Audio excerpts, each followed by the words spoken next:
Dearly redheaded, we are choosing consciousness today to get through this thing called grief. Interesting word, grief. It means love, which makes for a mighty good joke. But I'm here to tell you, there's nothing else. Just joy. And if the big picture tends to bring you down, go crazy once your life goes. Woo! Good morning, I'm with Shell. We've been discussing dementia and Alzheimer's and our experience with both. Shell, again, you know, because you knew my mother, that I would just keep her in the 40s. And when it came to music, when it came to her 40s jokes, she could also go all over the map where movies concerned because she was a movie buff. So I didn't have to have her watch movies from the 40s, but she would regularly watch The Sting, Dirty Dancing, Pretty Woman. And we could get away with that because it was a time in her life when you know, she could retain it, and therefore it still had that somewhere in her brain when it came to, she couldn't watch new movies because she couldn't grasp what was going on, and it was just, in my mind, it was just cruel to try to watch something new with her. I could watch old episodes of Frasier, The Golden Girls. There was a lot of real neat things about it because once you accept it, which I think is hard for a lot of people, you can have this whole world opens up about what they can do.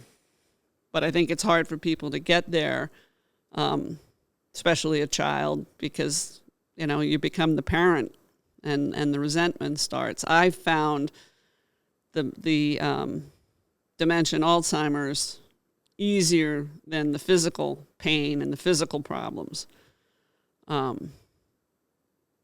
I wouldn't have changed that, if you know what I mean. No, I do. I do know what you mean. And I think you're right. I think it's, for the most part, when the child has to become the parent, the amount of resentment that creeps in, and I think that's natural. I think that's, you know, it's unfortunate, but I think it's a normal part of the process because you're also grieving your parent while you're trying to parent your parent. And I don't think the children who are taking on these roles are necessarily prepared to have that even compassion with themselves of what they're actually going through. Not to mention all the things that come with now taking care of someone with dementia, because you basically have to dedicate your life to this person. You have to dedicate your life in such a big way, body, mind, and spirit, to keeping this person feeling safe, because their mind is not working. There's gaps. And when there's gaps in the brain, they become scared or agitated, or they feel like you're taking over their life. That was a big thing for a lot of the people that I've taken care of. They're afraid of whoever is taking care of them is taking over their life. And it is real in a big way. We kind of are. We kind of do have to take over everything. Absolutely. And it has to be done compassionately of the person. It's like an illusion of independence and control. Like, yes, you have to provide that person that once were on top of everything in their life. You have to provide some sort of illusion that they still got it. Because just, you know, flip the roles a little bit and just think about it. I mean, they're really reverting into a childlike state that wants all their independence back. One by one, they're watching it be stripped. And even if they don't remember, their body still does. It's still in there. They still know on a level. They just can't verbalize it. I remember when I always had some kind of help. I had paid for companions before we had AIDS, and I had a companion that used to go out and about with Mom, and initially, I guess, I'm going off of memory, Mom would drive, and then the companion started driving because the companion told me it's time to take driving away. So I said, I hear you. I also had somebody call me, a friend of mine, and he said, hey, saw your mother running a red light. So, people who cared about her were concerned about her driving. And that's another thing. Very often people are apprehensive to take driving away because of the person's independence. I always was thinking about who she might hurt. So I said, all right, I'll take her out. And I remember we were in Newburgh, and she was behind me, rear-ended me, took the bumper off my car. I got out of my car, picked my bumper up, walked by her, quiet, looking right at her, and she didn't know what the hell happened. She didn't remember rear-ending me, so that was the end of driving. And that was horrible because my mother's independence was tied to getting out and around in her car. And it was devastating for her, very sad for me, but I did it and, didn't look back. And that was probably my first real wake up to, being the parent. And I was ready for it. I again, very special relationship, best friend, very, very different. I don't expect my situation and what I wanted and did do for my mother to resonate with other people. That's not my goal. My goal is just to share what I learned to maybe make, to spare the grief and incite the joy. I grieved my mother's loss long before she died because the person I was taking care of in the last several years wasn't my mother, wasn't my best friend. It was, I wouldn't have had probably, I'm sure like you feel towards your best friend. I think it was different because she had been my best friend. And I do it again, and I do it the same way, and that's just something that I'm very glad to have that feeling. I have very few regrets where she's concerned. I mean, the very short time that I've known your mom towards the end of her life, I can say the plan of care that you did was phenomenal. I mean, the state that she was in the last stage of her life, I've never seen it before. Yeah, what you want. I mean, the amount of she was in the 40s for sure, but it was safe for her to be there, and she knew it. And that level of calm and readiness that your mom had was amazing. Yeah. And I think about that all the time too, especially during the hard times, because there are really hard times that test patients, that makes caregivers just need to walk away for a minute. There are really tough times. But I keep that in mind because it just shows that the amount of love that you can pour into somebody and making them feel safe works. Yeah, both my kids along the way said, "Don't expect that from us." and I said, "I don't." Yeah. My one son, and I would joke, he's going to hand me a box of Cheerios and wish me well, and I, as a result, I think as women and men, it's important for us to do more planning in the late stages of our lives. And I hope by the time we get up there, we've sort of advanced. You would think our culture could advance, especially with AI. You would think that we could make human care more valuable and get people paid for it as a result of what AI is going to replace. But that's a side note.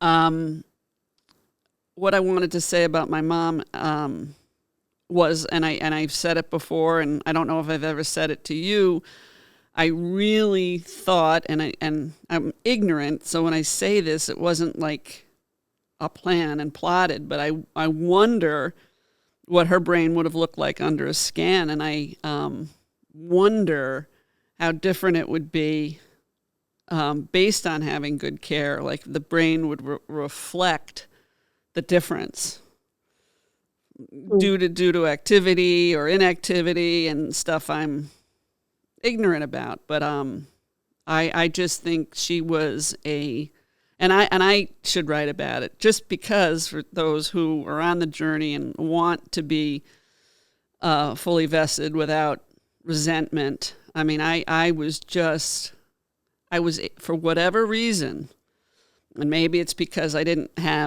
wasn't able to raise my kids the way I wanted. There was other things in my life that I couldn't do the way I wanted, but where she was concerned, I got to do what I wanted. And I was always asking myself, what's my line in the sand? What's too much? What won't I do? And I knew it, and we didn't come close. We didn't come close. I mean, she used to get furious with me. You know, there's so many stages. I help some of people in my life now with their stages, and I also know that they're not in a position that it's their best friend or somebody that they don't want to do what I did. So, we talk relevant to the energy they have to give, but I used to infuriate my mother when we would sit in the living room and I'd fall asleep. And she used to get furious with me. So I knew the living room days were over. Put her in her room, put a recliner next to her, and I could doze next to her in her room because she would be relaxed at night. But she never fucking left a room after that. You know what I mean? And that was the downside. And I would always just, I wouldn't let myself get exhausted. I always needed a lot of sleep, so that wasn't even in question. And I just, there comes a point where, I think people are ignorant about how long people can live with less, which ultimately becomes more. It's a strange phenomenon. It really is. It is, and it's something that needs more. Definitely needs more research and attention. And that I think it's from dissociation. My mother had a very dissociated, fawning type of life where her experiences were concerned, her experiences with family. She had to be dissociated because it was so unbelievably painful for her. And one of my caregivers said to me, because I kept trying to navigate family and everything and incorporate, and one of my caregivers one day said, just stop. She's got you. She wants you. Don't worry about everybody else. And there was another situation, I'm just thinking of it, where she had a brain bleed. No, it was before her brain bleed. I forget. I know what it was. She was supposed to, it was like 2016. She was supposed to leave the house without me to go to a family event. And the morning she was supposed to leave, she started picking. You know what that is? She was like standing in front of her bureau next to her drawer, like out of it, just out of it. And she ended up collapsing in my arms, and they called it a seizure, but they didn't relate it to stroke. They didn't relate it. It was just probably brought on by stress. And after that, she said, I don't want to leave the house. People are going to have to come visiting me. She no longer wanted to and I wouldn't put her in that position again. Yeah. And that was, my God, that was 8 years before she died, but she was still 88. So, can you educate me on psilocybin? Psilocybin? Psilocybin. I don't know if I can educate you, but it's amazing. That's what I could say to it. my experiences with it,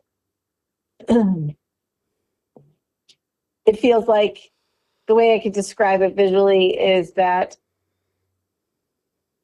especially during times where I feel like someone has just, or me, knocked over the puzzle of my brain and there's pieces everywhere, it puts it back together in a very compassionate, loving, logical way. It provides insight. It provides calmness, and it provides lessons, like big life lessons. What would you liken it to? Mushrooms? It's a plant? Psilocybin, Yeah. it's mushrooms. Oh, it is mushroom. Okay, then I thought I was losing my mind, no pun intended. Oh. All right, so it is mushrooms. All right, cool. Yeah, All it's right. mushrooms.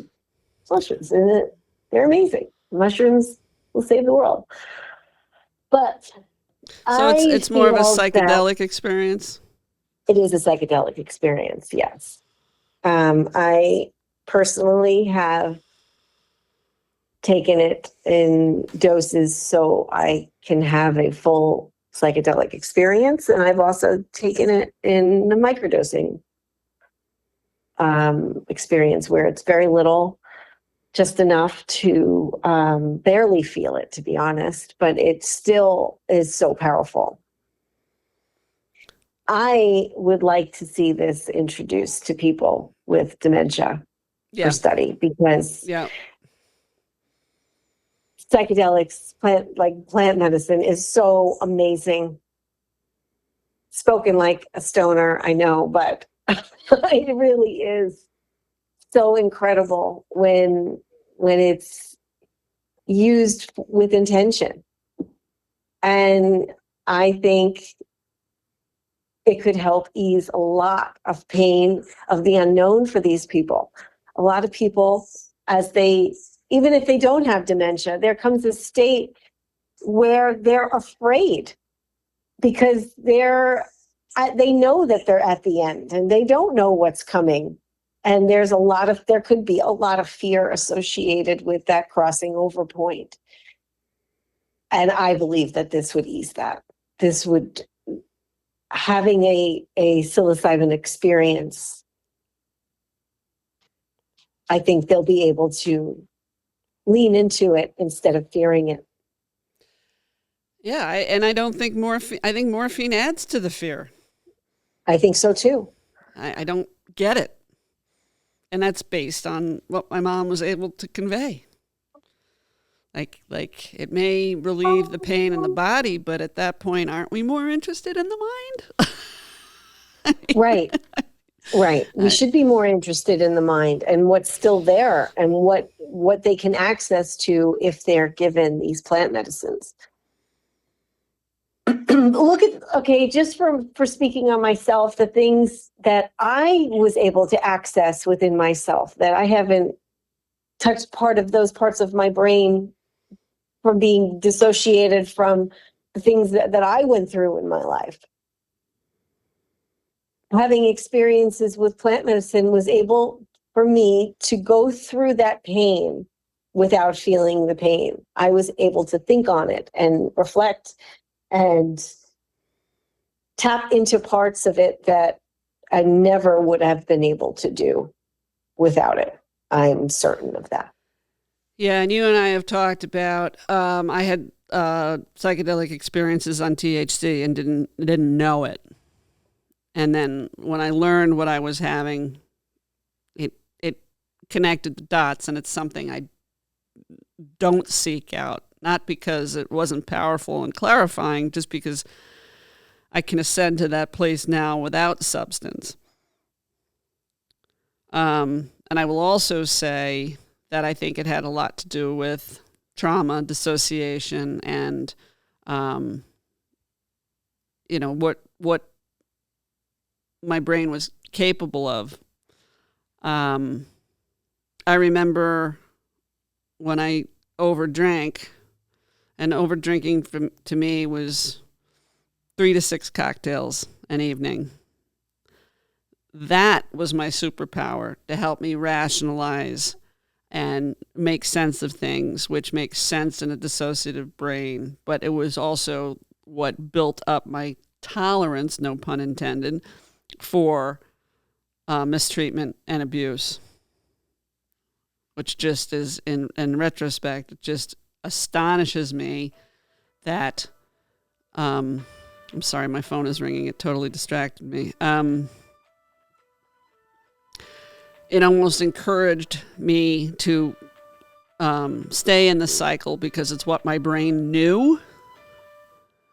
And I think the difference when you talk about other types of substance is your brain calls you out on your bullshit a little better.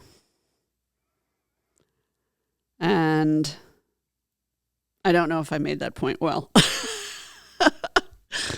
But I have been hesitant to do anything that would alter my brain, not because I've had, I think I told you, I had one psychedelic experience where it was unbelievable what I came to know, what I was shown, to the extent I thought, how can I be safe now that I know this information from other people? They're going to think, and it was positive, it wasn't negative. Now that I have to bring this to the others. Where is my place? Because I won't be safe having been one of the only people to know this now. And that's what it felt like. And then subsequently I lost it all. I lost everything I had been shown. But in my in my psychedelic experience, I was planning for how I would live with the information to stay safe. It was unbelievable. So that's my hesitancy in doing anything else.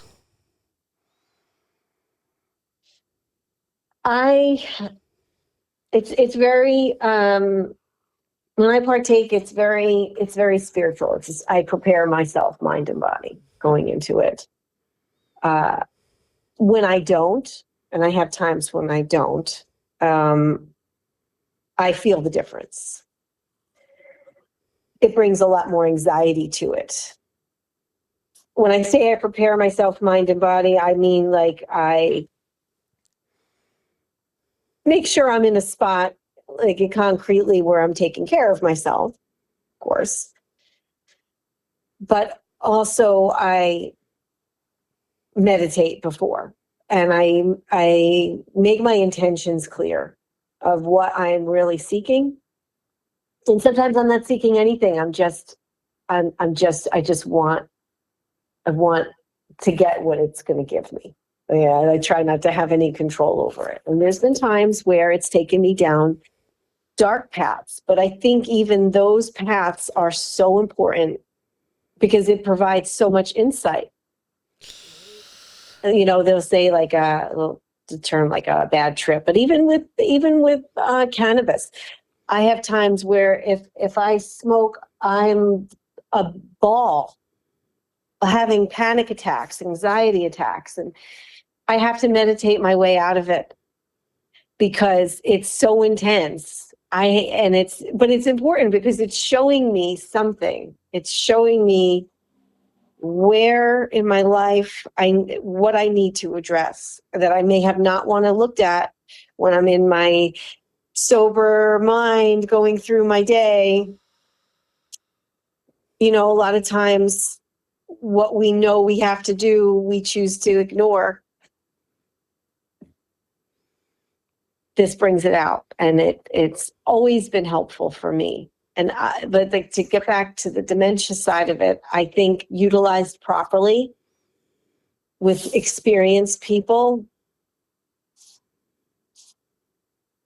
Who knows, man? Who knows? Who knows? And I can't believe, well, we don't spend any resources on this group of people. I just... No, we don't. And it's so terrible because they're an amazing group of people with or without dementia.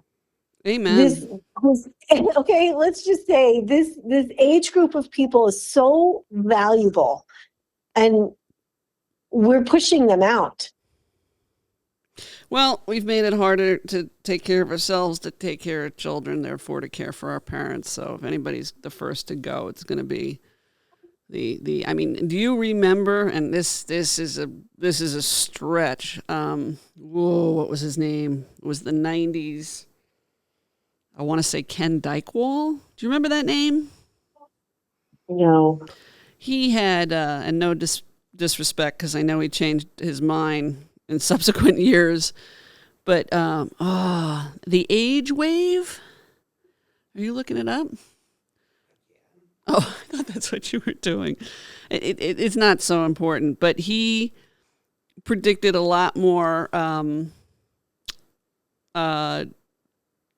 Like you get to a certain age, you age out. You're not going to get the liver. You're not going to get, the treatment you need. Just there would be a point at which you age out, and there would be much more involvement with your own decisions about that time in your life. I'm not doing a good job explaining it, but it was sort of void of life expectancy, a lot of other things. I can remember when it was this popular, I don't want to say opinion, but it was I was in college, so whenever that was, late 80s, early 90s, it was a very popular philosophy on what happens to us when we get old and the changes the healthcare system would have to make and not always accommodate the elderly, if that made sense. So I'm not saying that was fundamental, but I do have seen in my own experience that has become increasingly difficult, especially for women, no disrespect to men, becoming increasingly sandwiched between parents and children. My mother had me in 1969. She was turning 42. I was one of the only people I know truly sandwiched between raising kids and parent care. Now it's on the rise because women started to consistently have children older, and it's much more involved, and fortunately husbands are getting more involved, fortunately or unfortunately, depending on your perspective, because now we're also in a position where both parties have to work. So I'm not trying to have a bigger conversation, but I was just really, really cognizant of how fucked I was doing what I was doing and wanting to do it. Again, you brought up meditation. I get, and you know more than anybody, the experiences I have dead sober without substance. So I'm sure you can appreciate how I already have the meditative component with the higher self. My questions get answered. All the good stuff happens without substance. So, and I know what I do wrong. I know I'm very aware of this journey and, what I need to do to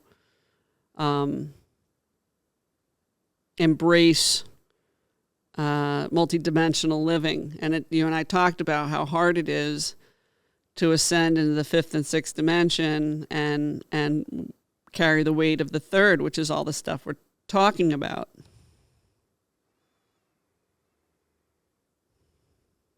Help me. No, I don't know if I have anything to add, because you're right. It is. It's hard to be anything. It's hard to ascend to anything, really, when the weight of our human experience is so heavy. That's what she gave me. That's what she gave me. Wow, I never thought about it like this. My mother gave me the freedom to go beyond because I essentially did something really neat in the third dimension. I'm sorry. I'm having a moment. No, have it. Yeah, she taught me a lot before she left. We had, we had a fourth dimension experience, and then it's a really intrigue. I found the time, say the 6 months before her death, 6, 7, 8 months, because we lost her sister too in there, so it was kind of an extension around them. The timing around them, very October 23 to May of 24, just an exceptional time, and that's when I lost both women, my favorite aunt, my only aunt, and my mom. And the only other time I found that pivotal in my life was when my son was young, like that what the young and old bring to us, like in a portal spiritual soul way. Mm-hmm. Yeah, cool stuff. Wow. All right, we can end again. We are our time limit, and we'll go into a different topic for episode 3. Ready? Thank you for listening and supporting Natural Born Redhead. If you follow the bouncing balls, please like and subscribe. If you know someone interested in sparing others grief and inciting joy, message me on Facebook or reach out via my website, Natural Born Redhead. J-Ma.